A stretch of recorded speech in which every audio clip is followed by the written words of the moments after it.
Welcome to another Forex Daily Market Review. My name is Derek Schimming with the new TradingFX.com. Now this is for Tuesday, January 29th. And as we looked at the market today, I've got to say that my impression coming in was not correct. When we looked at the market, there's a couple things that should have noticed and probably paid a little bit more of attention to. However, let me give you my brief review of how I saw things earlier. You know, in hindsight, it's always, in retrospect, it's always clear as a bell. You know, as I like to say, hindsight's 20/20, but foresight is usually 50/50.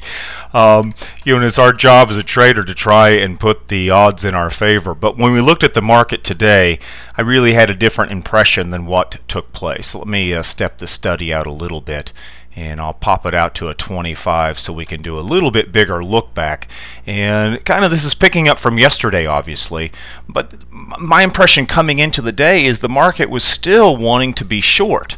When we look at, this is looking at the pound yen, and if we step this back far enough, you can see, I remember we talked about yesterday how the market was at that resistance point wanting to trade down, and I saw it today as being still in that resistive mode with a lot of downside potential. You can see the swing high set last week and the swing high set this week. Again, my concentration and focus has been on the yen pairs because the yen has been in much better play with much greater trading range than the dollar pairs. Specifically, euro yen and pound yen are the only two major currency pairs that are experiencing over 200 pips per day of average trading range. That makes them by far more desirable than pairs that are anywhere from 40 to 25 to 50% less than that. Actually, most of them are about 50% less than that because most of the pairs are closer to the 100 pip per day trading range. So the euro yen and the pound yen are the two that stand out. So if you look at this and seeing the swing high, if you look at yesterday's video, I go back go back a couple more. Actually, I went back to the start of November, so you can use that as a review and pick up from there. But this is the third time the euro yen and the pound yen have traded up to the resistive ranges, or what appears to be a pretty solid range of resistance that was set last Friday, or renewed or reconsidered on Friday, or retouched. So as we came into the day, and let me advance it back forward, I just wanted to show you that as a reference piece. As we came into today, the pivots have been big time in play, and the pivots are a self-fulfilling prophecy because it's something all of us can see. You don't all have the same clarity on your charts as my charting software provides, but even in your time-based world, you're able, we don't change highs and lows and patterns, we just clarify them by disassembling the rapid price moves and reassembling the slower pricing markets. But you can see yesterday and today the pound yen, the euro yen, for the most part stayed below their pivot ranges. So as we approach the market today, it was my belief and opinion that the market would in fact potentially trade lower from those levels. And this is looking at a 25 pip view. If I was to bring this down, we typically look at the market for a little bit more detailed analysis. We might come into the 10 through 18 pip range. I'm going to put it at the lower end of that for greater detail. So here it looks at the 12 pip view, and you can see that the trade had come up pre-London to the pivot point. And as we approach the market today, when we were during the start of the New York session, we did have the euro yen and the pound yen what seemed to be setting some significantly lower highs with the potential to approach the trade low that was set before it retraced back up, and then ultimately the swing low on the day thus far, which would have been the target range to approach. Really looking at this is just below 142, and it was more of an opportunity to see this going to or towards the figure, if you will. There's a couple influences out there that definitely need to be paying attention to this week. You have your FOMC statement coming out tomorrow in the Fed funds rate. Obviously, most analysts believe Fed funds can't be changed because there's no room to go down and there's no reason to go up. So a surprise in the market would be if there was a change to rate, since most analysts concur that there will be no change. We will be looking at the statement to see what type of what the opinion is going forward for the QE and for the purchase facility. That'll be very important to traders globally. We also have the non-farm payroll numbers coming out on Friday, and obviously each month that is our most significant piece of economic data, or what I should say the most volatile piece of economic data. So we really have two substantial things in the works this trading week. And traders inherently are excuse driven. We look for reasons to not do things, and if you get down to it, there's always an excuse, but traders justifiably do look for excuses in the market to sit on their hands, and maybe that should be a little bit greater caution or greater consideration this week, that we should be trading with a little bit more caution until we can get beyond some of these things. So unfortunately, as fun as trading non-farm payroll can be and potentially profitable, it kind of does mess up the week to some degree, but typically not until Thursday. And with the FOMC numbers coming out on the same week on the Wednesday, it does put us in a little bit of a bind. So that also adds to the fact that my impression coming into the day was that we could see some further weakness, but that just did not happen. And you can see from the area that I drew as we started the London session, the market still was trading up. We saw the yen, after having a very strong start from rollover, the yen was the most volatile and the strongest trending single currency as displayed by our CCYX. But what comes up must come down, and so as the yen was moving down, I was still viewing this, or it was my impression that potentially it was moving up just to give us a better short entry, and that just hasn't come to pass. As a matter of fact, you can see that as we move through the day, or through the morning thus far, I should say, that we really have a marketplace. Let me move this over to here, if I may. We really have a marketplace that has decided to go back up to the pivot. So it was a long situation against the current market trend that won out today and gave the opportunity, or what was the opportunity was a long trade against the trend, something I just did not want to bite into.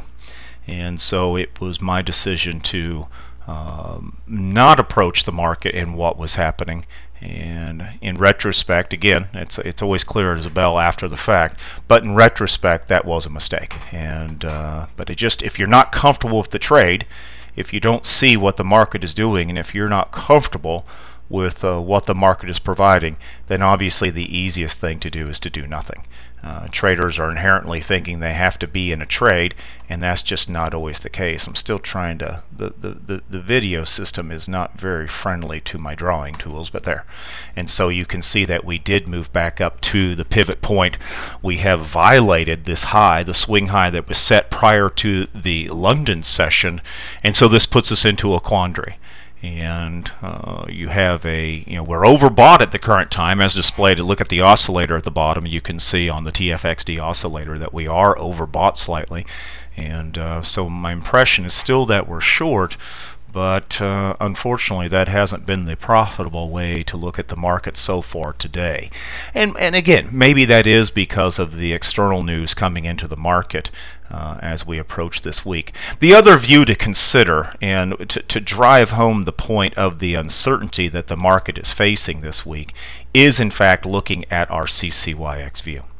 And the currency strength index, you can see again, if this chart is unfamiliar to you, go to the top left hand corner and you can see each currency labeled in the color, what color each currency is labeled. The yen is in the light blue color, and you can see that the yen started from rollover and was extremely strong and moved to the upside, and then has traded down, volatile, went back up, and maybe this would, again in retrospect, maybe looking at this as a double top in the yen itself. Remember, my CCYX isolates the individual. It disassembles the pairs and isolates the individual currencies so you can see their strength and or weakness as opposed to the market. So we use this tool to put ourselves in the best position, meaning what is moving up and what is moving down and what isn't moving at all. How does that affect the pairs I prefer to trade? Your favorite pair may not be in play today when you look at the individual currencies. The other aspect is to put yourself in a situation where both currencies are moving in the desired direction of your trade. Even though most of the time one currency is usually carrying the trade, we should seek to avoid putting ourselves in a situation where one of the currencies is moving against us. The yen was volatile. It did come back up to its high point, which is about a 28 level on this CCYX view. The range is muted. We did not have the type of pair separation, or I should say currency separation, that we like to see on the CCYX. We had a little bit of abnormal volatility of the yen bouncing so hard, as it looks like a big M pattern here on the chart. But you also had the euro trading down, and you see the weakness to the euro. So inherently, looking at the yen, if you coming off the New York or London time frame, the yen was strong, the euro was weak. Traders in our room during the London session made money trading the euro yen short. It was my impression that that could possibly continue because we saw a little rally coming into the New York time frame. Just did not think that that could continue at the pace it has. And so you can see that since the New York markets have opened, the euro has continued to move higher from its lowest point, and the yen has continued to move down. The other thing that you should notice, the economic data, the consumer confidence report, was not positive as far as the dollar is concerned. The dollar has traded down on that news. But you should also notice that the currencies are going relatively flat right now. We're noticing, if I was to take this to a tighter view, you could see that this is the market is really starting to level out. Again, this is going to be the anticipation or the pause or the excuse, again, that traders are going to use to not do anything or do very little until the FOMC numbers tomorrow and the statement is released. And that would be actually a good course of event for the balance of the day. I would be very cautious moving. Your easiest thing to do in an uncertain situation is A, either do nothing, which I already said, or B, reduce your trade size and or the expectations. Should not be looking for that monster trade this afternoon because the market's probably not willing to provide that. But as always, the big trades will find you. Your desire is to make a solid decision, and the above average trades will in fact find you when you're making good decisions. So approach the market for the balance of the day with a lot of caution, if at all. Approach tomorrow morning with a lot of caution, if at all. It might be a good time to be a spectator. It might be a good time to be very conservative. Let's see what kind of volatility comes into the market at the FOMC release time, which is 2:15 Eastern on Wednesday. That could give a kick into the market, and that may in fact provide the opportunity we as traders are looking for to see the type of trade or entry opportunities we've come to enjoy. So if you have any questions and you want to know more about our methods, techniques, or be able to come onto our trade floor and trade with us live each day, just send an email to me at DerekSchimming@gmail.com or look on our website at newtradingfx.com. I'm Derek Schimming with New Trading FX. You guys have a great day trading.